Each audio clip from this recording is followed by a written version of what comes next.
Hi, everyone. Welcome to my session. What I want to explore today is how we can think about transforming our response to homelessness. I think all of us are interested in how we can improve things, and so I'm going to take the approach of looking at social innovation and what that tells us as an approach to getting more people housed and stopping more people from becoming homeless in the first place. So I'm going to share my screen here and then we'll begin.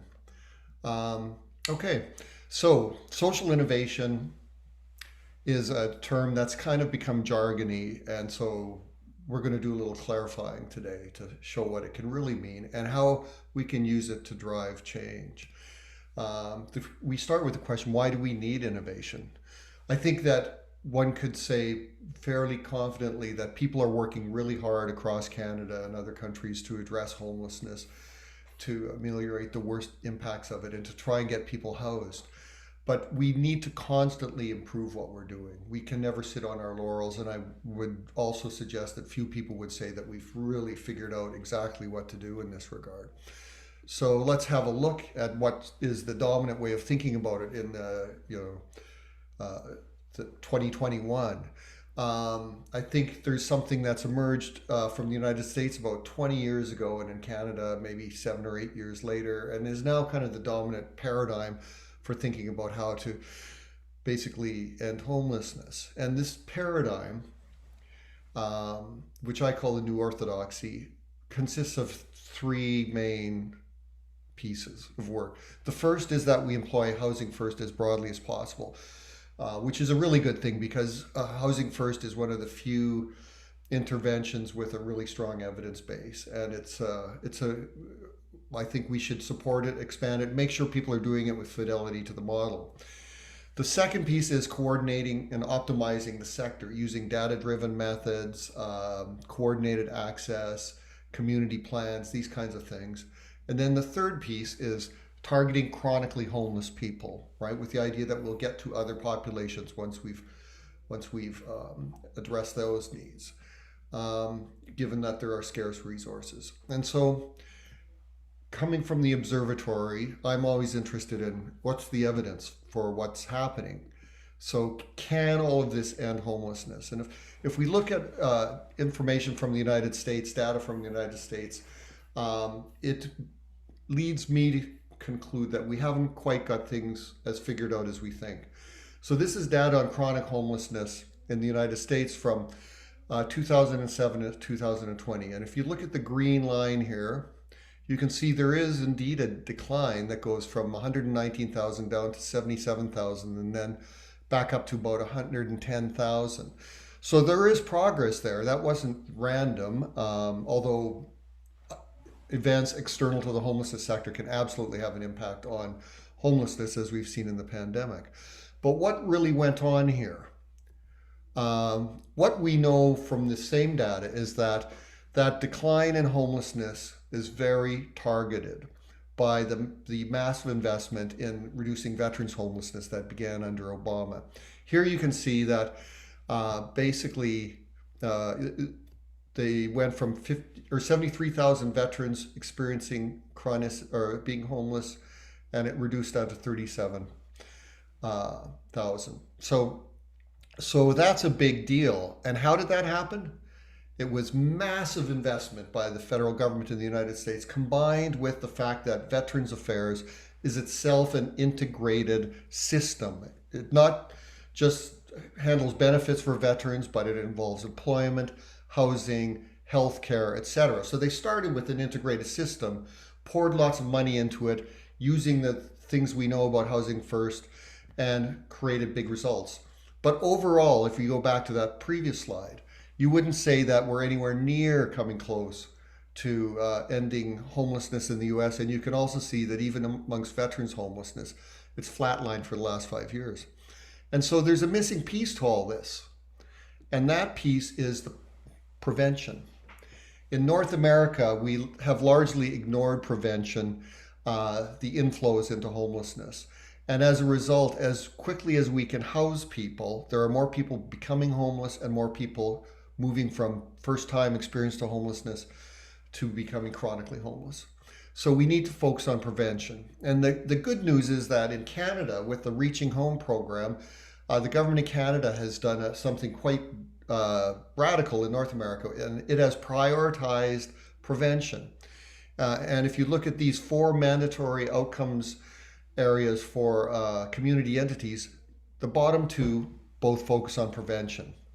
The big task then is, okay, if we say we should do prevention, how do we do that? What does it look like? And that's where we need help for communities to build capacity, to build the knowledge base, etc. on this, to really make it a success. And so let's look at what the role of social innovation can be in this process, right? How do we do these things? Build capacity, build knowledge, support implementation. Social innovation labs are one way to get there. And so that, of course, begs a question. What is a social innovation lab? Social innovation labs play an important role in helping create new solutions to old problems, particularly complex ones. We often refer to homelessness as a wicked problem, which means a complex and urgent policy challenge in need of a comprehensive solution. And wicked problems are usually complex enough that they can't be solved by a single organization or a profession or even a single sector, right? If we go back to the veterans homelessness example, we need integrated public systems to support this work as well. So social innovation labs, which is what we're going to talk about today, are one way to get there. And so we have been working on Making the Shift, which is a youth homelessness social innovation lab designed to produce knowledge that will get us to the prevention of youth homelessness. And so important to note that Making the Shift is co-led by the Canadian Observatory on Homelessness and Away Home Canada, which is a national coalition to prevent and end youth homelessness. We don't think that a research institute on its own can solve homelessness. We need the connections and the context and the knowledge of the sector to really make this work. And so that's why collaboration is key. Right from the start, it's baked into what we do. Our guiding document for how to do this is the Roadmap for the Prevention of Youth Homelessness, which you can download off the Homeless Hub. That gives us a pathway. It includes all the different pieces that we know right now are pointing to effectiveness, but we want to build more evidence.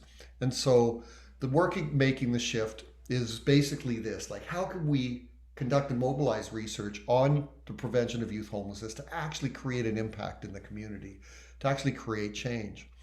And so as part of this project, we have 5 interlocking theme areas, and you can see the 2 in green are the core ones, and they kind of align with the Government of Canada's prevention-focused outcomes areas. But we cross-cut these with other thematic areas, and this is the kind of research we want to do. Making the Shift has been funded by the Networks of Centers of Excellence Tri-Council grant, and with that funding, we have currently funded 31 unique projects on the prevention of youth homelessness across Canada. That's likely the biggest investment on this subject area that's ever been done anywhere in the world. More than just doing research across the country, we are also engaged in what we are calling demonstration projects, where we basically prototype, test drive, evaluate interventions or policies that can prevent youth homelessness. And we're doing 4, so this involves key things like getting that service model design down. There's a lot of looseness in terms of service delivery. People do things in different ways. And so we spend a lot of time designing things and then testing them to make sure that they actually perform in the way that we want. And that involves feedback between research and practice. Research, practice, research, practice. It must go together. We conduct a lot of research, outcomes research, to determine, is the intervention actually working? Can we make that claim? What's the evidence for it? But also, we do developmental evaluation to understand how to implement these things in effective ways and what are the challenges that communities will face. We use human-centered design in this work. So we start with a young person and try to understand from their perspective, when they first became homeless or experienced homelessness, who did they tell and who did they reach out to? So we know that they tell friends in some cases, not always. They may tell the family members of friends or people in the neighborhood. They may tell teachers or counselors, relatives potentially, coaches or instructors. And you notice here that in none of these cases are they approaching the homelessness sector. They're engaging people that they know and institutions that they are involved in, like schools and that kind of thing. And so it's important to start there. How would we help young people not become homeless unless we work from where they are at and through those institutions that they engage? And so teachers, for instance, we think is a really important one. So I'm going to discuss very quickly some of our demonstration projects that we're working on. One is enhancing family and natural supports. And this is really key. And it kind of runs against the grain of a lot of what we do in the world of youth homelessness, which is see the family as part of the past. We actually see that building natural supports, especially through families, is really key. And if you think of it, Mike Lethby, who runs the Raft in St. Catharines, has this great line where he says, you know, the biggest supplier of affordable housing for youth in Canada is the family. And so can we not strengthen that institution? If family conflict is the problem, how do we help make things better for a young person and their family? We do school-based, we're doing several interventions that involve school-based early intervention, because every young person who's homeless was in school once. There's likely an adult in their life who knew what was going on, a teacher or a counselor, but didn't know what to do. So how do we support those institutions to help young people? And so we're using, developing Youth Reconnect, which builds off Mike Lethby's work, but also what's happened in Australia. And so we've developed and honed the program model and are doing research on it. Upstream Canada is the next generation of school-based early intervention. This comes directly from Australia, which what originated as the Geelong project, but it's now called Upstream. And it's a school-based early intervention that really gets at the 12, 13, 14-year-olds who become homeless. And we know that that's a large number of young people who have their first experience of homelessness at that early age. And in most cases, we don't have anything in place to help them. So we have demonstration projects in Alberta and in Toronto on youth or enhancing family and natural supports. We have Youth Reconnect in Hamilton, and the Upstream project currently in Kelowna, BC, and in Newfoundland. We're doing the research right now, and we'll be reporting out on that as we go. Another one is Housing First for Youth here. And so this is a made in Canada adaptation of Housing First that is designed to meet the needs of developing adolescents and young adults. We're doing 4 demonstration projects on it at this time. One in Ottawa, one in Kelowna, one in Toronto that focuses on supporting young people leaving care, and a Hamilton-based one that is supporting Indigenous youth. And I'm going to talk very briefly about this one, because this one I think is really interesting. So the key thing about this project is that it is Indigenous-led and involves a hybrid interaction between what we know about Housing First for Youth and its core principles and Indigenous ways of knowing and doing. Not only is the service Indigenous-led, the research is as well. So we're using Indigenous methodologies. Key to all of this work is the importance of cultural reconnection. This is like steeped in that. So learning about culture and cultural practices, engaging with elders, learning Indigenous ways of knowing, things like the Circle of Courage and Seven Grandfathers teachings. All of these things are key to the work. And this is a really exciting project. And one of the really cool things that's come out of this is the development of a case management tool that does that exact thing of blending the Indigenous ways of knowing with the 5 core principles of Housing First for Youth. And this is a tool that you can articulate and use to talk with young people when they're to help support them through their journey. So it's very exciting. Now, we can do all the research we want and do it very well, but that's not enough to create change. So we need to mobilize that knowledge, right? And so when we talk about knowledge mobilization, this is what we're trying to get at. Research impact is what we hope to achieve, right? We want something in the world to change. Knowledge mobilization is what we do to get there. And so this is some of the thing, or these are some of the things that we do. And a lot of this is steeped in the emerging research on knowledge mobilization. That includes implementation science, right? And these are this is a body of research that basically explores what happens from the aha moment of research all the way to when something's being implemented in a hospital, for instance. And the research on implementation science tells us many things, but one of the things that's really key is to be patient. So even after research is concluded and there's clarity about it and it's published, it still takes 2 to 4 to 8 years for it to be taken up broadly. So that's a big task, right? And that's because you can't just rely on publishing in a peer-reviewed journal and hope that something happens. Now, we still need to do that, but we need to do so much more. And we need to bring people along, right? So you can get people, you can explain something to people, and at some point they might go, that makes a lot of sense.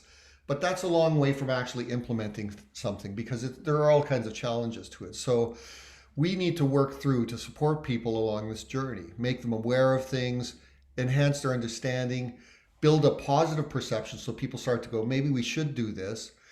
Then the next stage is experimenting. So some communities or some organizations will do it and then decide this is where we're going in the future. And then finally, broader adoption of these kinds of things. And so we do this in different ways. We do resources and disseminate them, things that are practical and useful for communities. So we've done on all those demonstration projects, we have program model guides that are available for free.